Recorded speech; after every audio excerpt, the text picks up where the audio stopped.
address around here.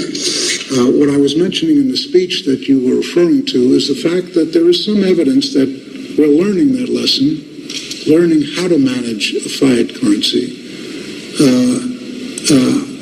I've always had some considerable skepticism about whether that in the long run can succeed, but I must say to you the evidence of recent decades is that it has been succeeding. Whether that continues is a forecast which I can't really project on. Where we need to be transparent and indicate what we are doing, we do so, and we do so except in those areas where it, as I mentioned to you previously, inhibits the ability to actually function as a central bank. In 2004, Greenspan gave the U.S. taxpayer the false impression the Fed is beholden to Congress. The power that we have is all granted by you. We don't have any capability whatsoever to do anything without the agreement or even the acquiescence of the Congress of the United States. We recognize that, and one of the reasons I'm here today is to endeavor to convey why we are doing what we are doing. And I will continue to do that, and I'm sure that all of my colleagues are fully aware of the responsibility that the Congress has given us, and I trust that we adhere to principles of the Constitution of the United States more so than one would ordinarily do. And I agree with you. The responsibility is here in the Congress. 4 years later, after he left the Fed, he admitted that the Fed calls all the shots. First of all, the Federal Reserve is an independent agency, and that means basically that there is no other agency of government which can overrule actions that we take. So long as that is in place and there is no evidence that the administration or the Congress or anybody else is requesting that we do things other than what we think is the appropriate thing, then what the relationships are don't frankly matter.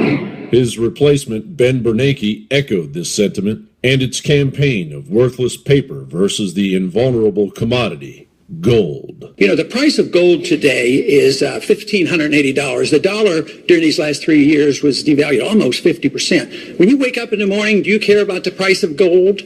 Well, I pay attention to the price of gold, but I think it reflects a lot of things. It reflects global uncertainties.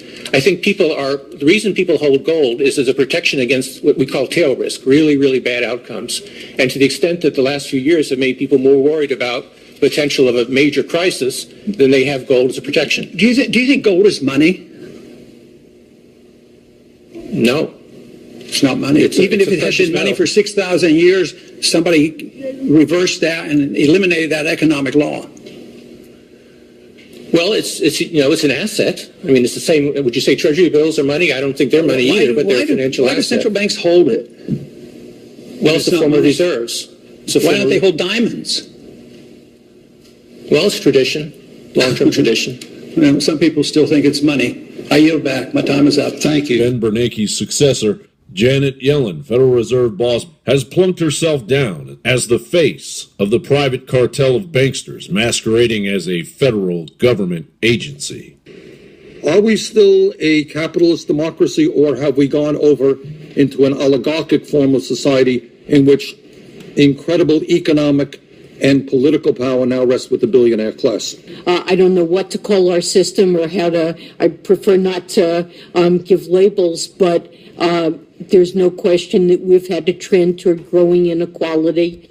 We're still in a position where we can't argue that we're extremely overvalued in the marketplace. If we get leveraged types of toxic assets, we have a very serious problem, as 2008 and 1929 showed us. Now the Wall Street Journal reports the Federal Reserve Bank of New York, once the most feared banking regulator on Wall Street, has lost power in a behind-the-scenes reorganization at the nation's central bank. The Fed's Center of Regulatory Authority is now a little-known committee run by Fed Governor Daniel Tarullo, which is calling the shots and oversight of banking titans such as Goldman Sachs Group and Citigroup. The new structure was enshrined in a previously undisclosed paper written in 2010 known as the Triangle Document. Under the new system, Washington is at the center of bank supervision, exercising control over the Fed's 12 reserve banks, much as the State Department exerts control over embassies. The power shift initiated after the financial crisis and slowly put in place over the past 5 years is more than a bureaucratic change. It influences how the biggest banks on Wall Street are overseen and has begun to affect regulation in unanticipated ways across the Fed system.